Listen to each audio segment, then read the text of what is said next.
అందరికీ మన ప్రభువును రక్షకుడైనటువంటి యేసుక్రీస్తు వారి పేరిట మరొకసారి ప్రత్యేకమైనటువంటి వందనాలండి.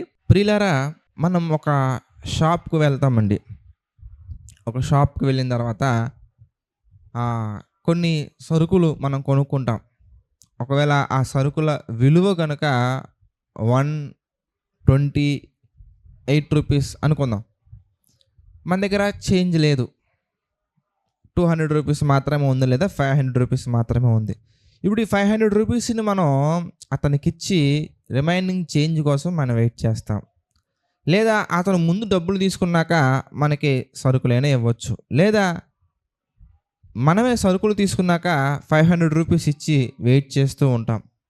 ఏమండి, బాగా ఆలోచించండి.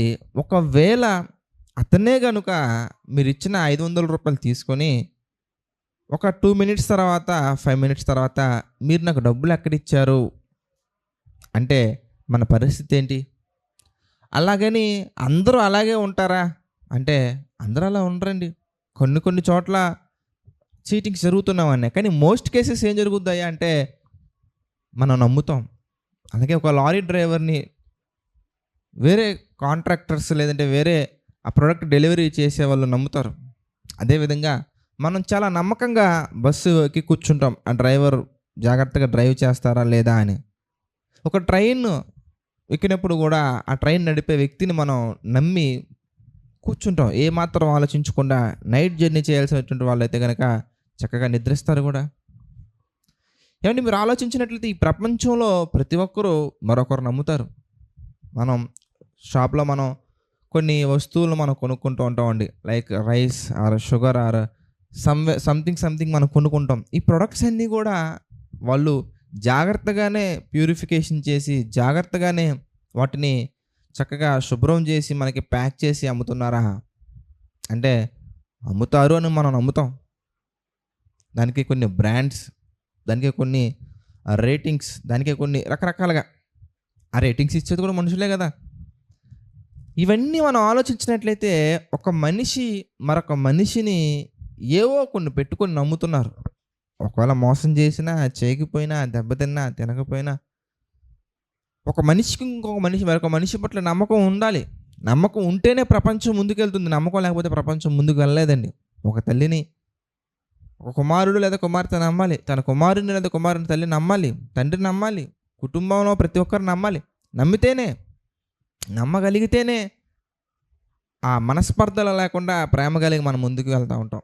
ఇదంతా కూడా ఒక మనిషికి మరొక మనిషికి, ఒక కంపెనీకి మరొక మనిషికి, ఒక ఆ ట్రాన్స్పోర్టేషన్ వ్యవస్థకి ఒక మనిషికి, క్లియర్గా చెప్పాలంటే ఒక మనిషికి మరొక మనిషికి మధ్య ఉన్నటువంటి ఒక నమ్మకం, ఇట్స్ ఎ ట్రస్ట్. అదేవిధంగా మీరు ఆలోచించినట్లయితే కనుక ప్రియులారా, మీరు జాగ్రత్తగా గమనించినట్లయితే దేవునిని కూడా మనం నమ్మాలి. దేవుని పట్ల కూడా మనకి నమ్మకం ఉండాలి. ఎందుకు నమ్మాలి బ్రదర్ అంటే, నమ్మితే చాలా ఉపయోగాలు ఉన్నాయండి. ఒక మనిషి మరొక మనిషిని మోసం చేసే అవకాశాలు అనేవి ఉన్నాయి. అది 100కి 10% అవ్వచ్చు, 5% అవ్వచ్చు, 1% అవ్వచ్చు, 20% అవ్వచ్చు. మనం ఒకవేళ ఎంత పర్సంటేజ్ మోసం చేసే అవకాశాలు ఉన్నాయని, మనం ఎంత % మోసం చేసే అవకాశాలు ఉన్నాయి మనం క్యాలిక్యులేట్ చేస్తే మేబీ ఛాన్సెస్ మనకు కనబడుతూ ఉంటాయి. కానీ దేవుడి దగ్గరికి వచ్చి మీరు ఆలోచించినట్లయితే కనుక దేవుని యొక్క వాక్యము చక్కగా సెలవిస్తుందండి. యోబు గ్రంథం మనం చూద్దాం. 34వ అధ్యాయం మనం చూస్తే 12వ వచనం మనం చూద్దాం. దేవుడు ఏ మాత్రమును దుష్కార్యము చేయడు, సర్వశక్తుడు న్యాయము తప్పడు. దేవుడు ఇంకా మనం కంటిన్యూ చేసుకుంటూ వచ్చాం అనుకోండి. కంటిన్యూ చేసుకుంటూ వస్తానండి. అక్కడ చాలా సందర్భాలు మనం ఆ చాప్టర్ అంతా మీరు చూస్తే కనుక దేవుని యొక్క కెపాసిటీ మాట్లాడుతూ, దేవుని యొక్క కెపాసిటీ వివరించుకుంటూ మాట్లాడుతున్న సందర్భాలు మనం చూడొచ్చు. కానీ దేవుడు ఏమాత్రము కూడా దుష్కార్యము చేయడు, ఆయన న్యాయము తప్పడు. ఏమండి, మనం దేవుని నమ్మితే కనుక మోసపోతామా అంటే 200% మోసపోమండి. అందుకే మన దగ్గర ఒక షార్ట్ కూడా ప్రభు కృపను బట్టి మేము చక్కగా ఫ్రేమ్ చేసి చాలా చక్కగా ఒక మంచి కన్వర్జేషన్ మేము క్రియేట్ చేసి, మా లైఫ్‌లో మేము ఎదుర్కొన్నటువంటి అనేకమైన కన్వర్జేషన్స్‌లో ఒక కన్వర్జేషన్‌ని మేము ఎదుర్కొన్న తర్వాత, వాళ్ళకి మేము ఇచ్చినటువంటి సమాధానాన్ని, అనేక మందికి మేము ఇచ్చిన సమాధానాన్ని, ఇంకా ఇటువంటి వారు ఉంటారు అనే ఆలోచనతోటి ప్రతి ఒక్కరికి అర్థమయ్యే విధంగా ఒక షార్ట్, నమ్మడమే వేస్ట్ అనే ఒక షార్ట్‌ని చక్కగా మేక్ చేసి మన ఛానల్‌లో ఉంచామండి. ఎవరైనా చూడకపోతే గనుక తప్పకుండా చూడండి. దానికి సంబంధించిన లింక్ మేము ఇక్కడ డిస్క్రిప్షన్‌లో కూడా ఇస్తాము. మీరు కావాలంటే ఒకసారి చెక్ చేయండి.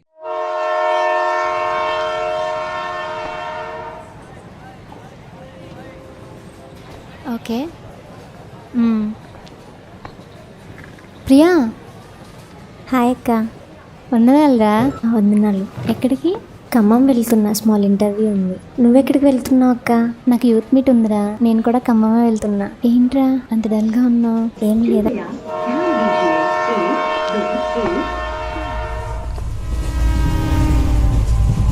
దేవుడు నన్ను కష్టాల్లోనే కాల్చేయాలనుకుంటున్నాడు అక్క.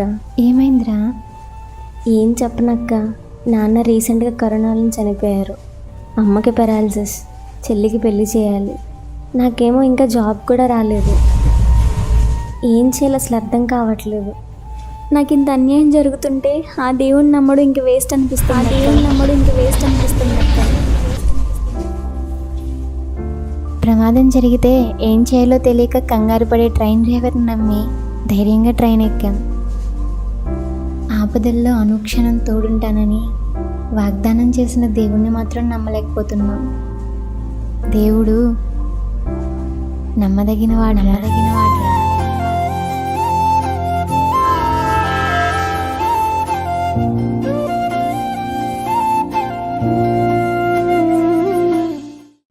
కనుక మీరు ఆలోచించినట్లయితే దేవుని మనం నమ్మాలి. ఎందుకంటే ఒక డ్రైవర్ని నమ్ముతున్నాము, పాలు అమ్మే వ్యక్తిని నమ్ముతున్నాము, ఒక కంపెనీని నమ్ముతున్నాము, ఒక ఆర్గనైజేషన్ నమ్ముతున్నాము, ఒక మనిషిని మనం నమ్ముతున్నాం. Even though there might be a chances, అక్కడ వాళ్ళు మనల్ని మోసం చేసే అవకాశాలు ఉన్నాయి, అయినప్పటికీ మనం నమ్ముతున్నాం. కానీ దేవుని విషయంలో ఆయన మనలను ఎన్నటికీ ఎప్పటికీ మోసం చెయ్యరు.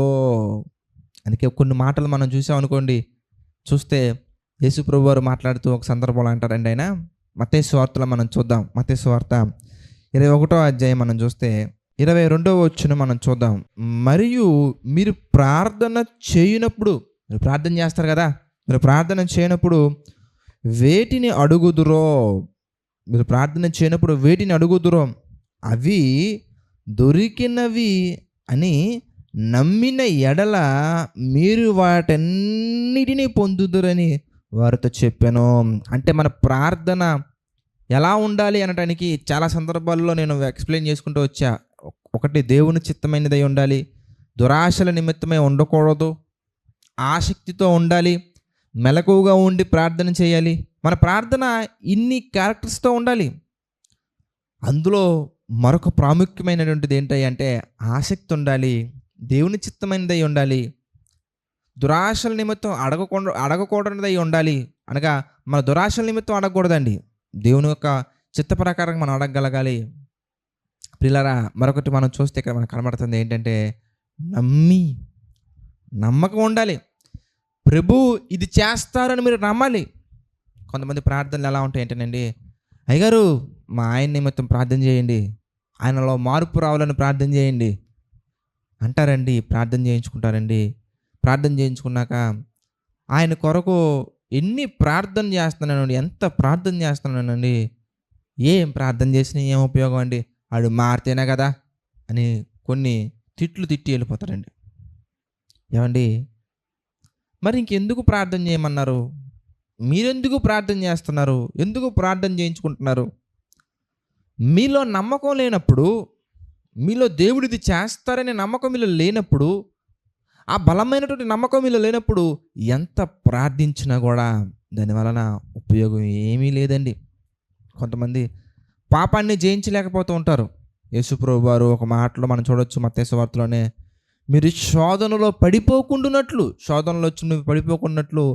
మెలకువగా ఉండి ప్రార్థన చేయుడి. అంటే పాపాన్ని మనం జయించాలన్నా కూడా మరొక ప్రాధాన్యమైనటువంటి అంశం ఏదంటే ప్రేయర్. ప్రార్థనలో మనం బలంగా ఉంటే కనుక పాపాన్ని బలంగా జయించగలం.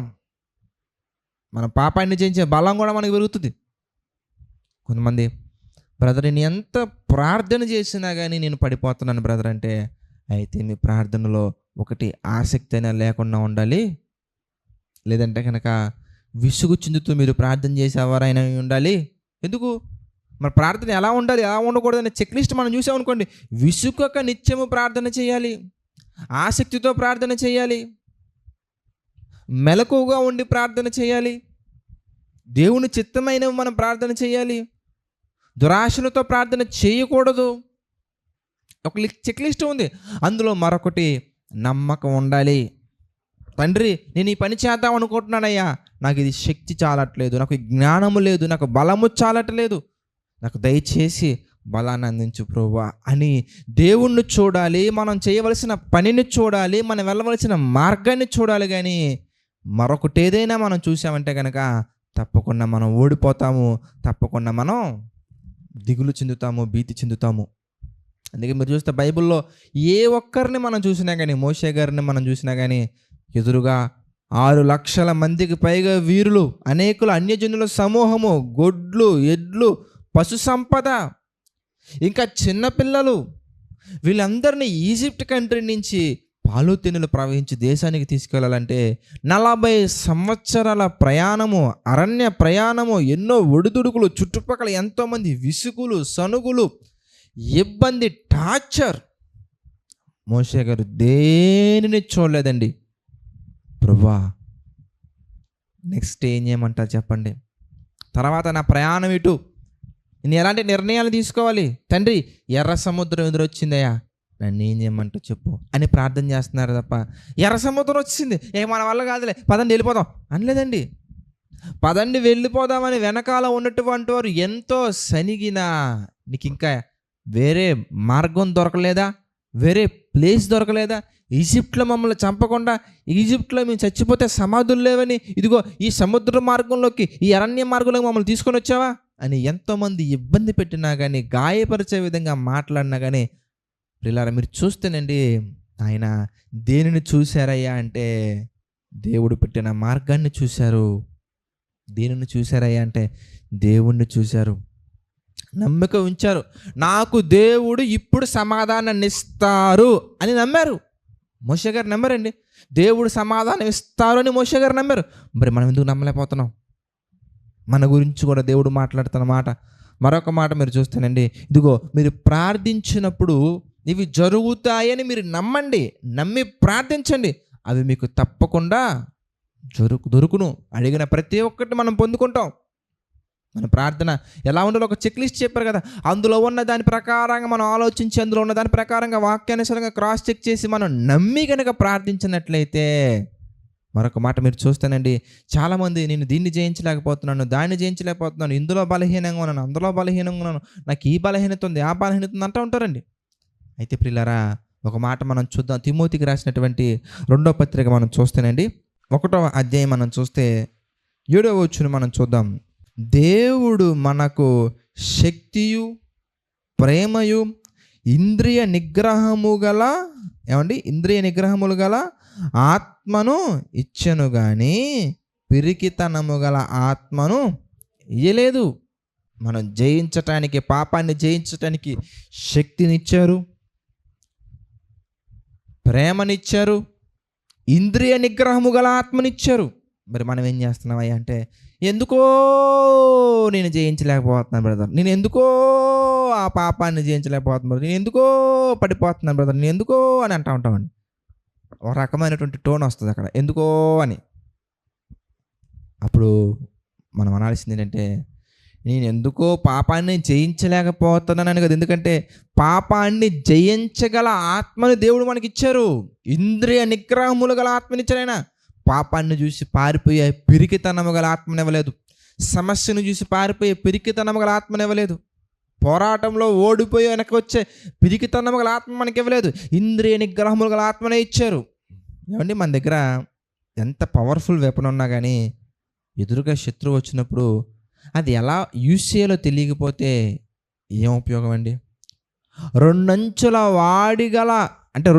వాడి కంటే బలమైనటువంటి ఖడ్గం, ఆత్మ సంబంధమైన ఖడ్గాన్ని దేవుడు మనకిచ్చినప్పుడు, విశ్వాసం అనే డాలు మనకిచ్చినప్పుడు, రక్షణ అనే శిరస్త్రాన్ని మనకిచ్చినప్పుడు, సర్వాంగ కవచాన్ని మనకిచ్చినప్పుడు, ఆ సర్వాంగ కవచాన్ని ఎలా ఉపయోగించాలో తెలియకపోతే ఎంత పవర్ఫుల్ ఎక్విప్మెంట్ మన దగ్గర ఉన్నా కానీ మన విరోధి అయిన అపవాదిని మనం జయించగలమా? జయించలేమండి. నమ్మాలి ఫస్ట్ మనం. దేవుడు నాకు సర్వాంగ కవచాన్ని ఇచ్చారు, నేను అపవాదిని జయించగలను, ఈ సమస్యను జయించగలను, ఈ పోరాటాన్ని జయించగలను, ఈ ఆత్మీయ జీవితంలో ఎదురవుతున్న ప్రతి శోధనను జయించగలను. Yes I can win, yes I can stand. మనం చెప్పగలగాలండి. అందుకే మీరు ప్రార్థించినప్పుడు ఏం చేయాలి తెలుసా? మొట్టమొదటగా నమ్మకం ఉంచాలి. నమ్మండి first. Yes I can do it, my lord can do it. దేవుడు నాతో చేయిస్తారు, ఆయన చేయగల సమర్థుడు. అందుకే మోషే గారు అంటారు, అరవకండి. నిర్గమకాండం 14 ఇస్తే అరవకండి, ఓరక నిలుచుండి దేవుడు నేడు కలగజేయ రక్షణను మీరు చూడండి. మనం ప్రశాంతంగా ప్రార్థన చేసి కూర్చుంటే ప్రతి పని జరగాల్సిన రీతిలో, జరగాల్సిన సమయానికి, జరగాల్సిన విధంగా, జరగవలసిన మనుషుల ద్వారా జరగవలసినటువంటి విధముగా జరిగిస్తారు. అంటే మనం ఏం చేయాలి తెలుసా? నమ్మిక ఉంచి ఆయన మీద ఆధారపడి మనం ఉండాలి. కనుక ఆ విధంగా దేవుని మీద ఆధారపడి ప్రతి ఒక్కరు కూడా అనేకమైనటువంటి విజయాలు సాధించాలని మనస్ఫూర్తిగా కోరుకుంటూ, దేవుని కృపలో ప్రతి ఒక్కరు బలపడాలని ఆశిస్తూ నా ఈ మాటలు ముగిస్తున్నాను. ప్రార్థన చేసుకుందామండి. ప్రార్థన. సకల ఆశీర్వాదములకు కారణభూతులైన తండ్రి, పరిశుద్ధ మహోన్నతుడ, అనేకమైన విషయాలను మాకు తెలియచేస్తూ మీ చిత్త ప్రకారంగా నడిపిస్తున్నందుకు కృతజ్ఞతాస్తుతులు చెల్లించుకుంటున్నాము తండ్రి. మమ్మల్ని దీవించండి, ఆశీర్వదించండి తండ్రి, బలపరచండి దేవా. తండ్రి, మీ యొక్క నామానికి మహిమకారంగా ఇంకా గొప్పగా తండ్రి మేమందరం కూడా బలపడుతూ ముందుకు సాగే ధన్యతను దయచేయండి దేవా. మీ కృపలో ప్రభు అంతకంతకు వర్ధులుతూ ముందుకు సాగటకు మాకు సహాయం చేయండి తండ్రి. ఆర్థిక, ఆరోగ్య, మానసిక సమస్యలలో ప్రభు కృంగిన ప్రతి ఒక్కరిని జ్ఞాపకం చేసుకుని తండ్రి, కృంగిన ప్రతి ఒక్కరికి మీ కృపలో బలాన్ని దయచేయండి. మీ కృపలో మా తండ్రి నిలవబెట్టండి, స్థిరంగా కాచి కాపాడండి తండ్రి. ప్రతి ఆత్మ సంబంధమైన ఈవిని తండ్రి పొందుకునే విధంగా మీ యొక్క ప్రేమలో నడిపించండి, వర్ధిల్లింపచేయండి తండ్రి. ప్రభువా, ఎంతో భారముతోనూ ఖర్చుతోనూ తండ్రి ముందుకు సాగుతున్న ఈ పరిచర్యలో తండ్రి ఎవరైతే పాలిభాగస్తులే నిలబడుతున్నారో తండ్రి, ప్రతి ఒక్కరిని మీరు జ్ఞాపకం చేసుకోండి. ప్రతి ఒక్కరికి తండ్రి మీ కృప తోడుగా ఉంచండి, నడిపించండి, సహాయం చేయండి. ప్రభా, మీ ప్రేమలో తండ్రి బలపరచండి. మీ యొక్క నామానికి మహిమకరంగా తండ్రి ప్రతి ఒక్కరిని నిలబెట్టండి తండ్రి. ఈ పరిచర్యకు తండ్రి పాలిభాగస్తులు అవుతున్న ప్రతి ఒక్కరి కుటుంబంలో తండ్రి ఎటువంటి ఇబ్బందులు లేకుండా సహాయం చేసి నడిపించండి తండ్రి. ఈ పరిచర్య కొరకు తండ్రి నిలబడుతున్న ప్రతి వ్యక్తిని మా తండ్రి మీరు జ్ఞాపకం చేసుకుని, సంపూర్ణ సేవకు వచ్చిన ప్రతి చదివిని బట్టి, ప్రతి తమ్ముని బట్టి ప్రార్థిస్తున్నాం తండ్రి. జ్ఞాపకం చేసుకోండి, బలపరచండి, శక్తితో నింపండి, బలముతో మా తండ్రి ఆదరించండి. ప్రభువా, మీ యందు మా తండ్రి నమ్మిక ఉంచి ముందుకు సాగట్టుకు సహాయం చేయండి. నాకును, స్మైలీకి మా తండ్రి ప్రతి ఒక్కరికి తండ్రి మీ వైపు చూస్తూ వెలుచూపు మా తండ్రి లేనివారై ఉండి ప్రభువా మీ వైపు మాత్రమే చూస్తూ తండ్రి విశ్వాసంలో ముందుకు సాగొచ్చు తండ్రి. మమ్మల్ని మేము ఆత్మీయంగా కాపాడుకుంటూ అనేక మందిని తండ్రి ఆత్మీయంగా కాపాడే ధన్యతను దయచేయమని వేడుకుంటూ తండ్రి సమస్త మహిమ ఘనత ప్రభావాలు మీకే చెల్లించుకుంటూ ప్రతి ఒక్కటి మీ చిత్త ప్రకారంగా జరిగించమని వేడుకుంటూ తండ్రి మా ప్రభువును రక్షకుడైనటువంటి యేసుక్రీస్తు వారి పేరిట ఈ ప్రార్థన అడిగి వేడుకొనుచున్నాము తండ్రి. ఆమేన్. అందరికీ వందనాలండి. God bless you all.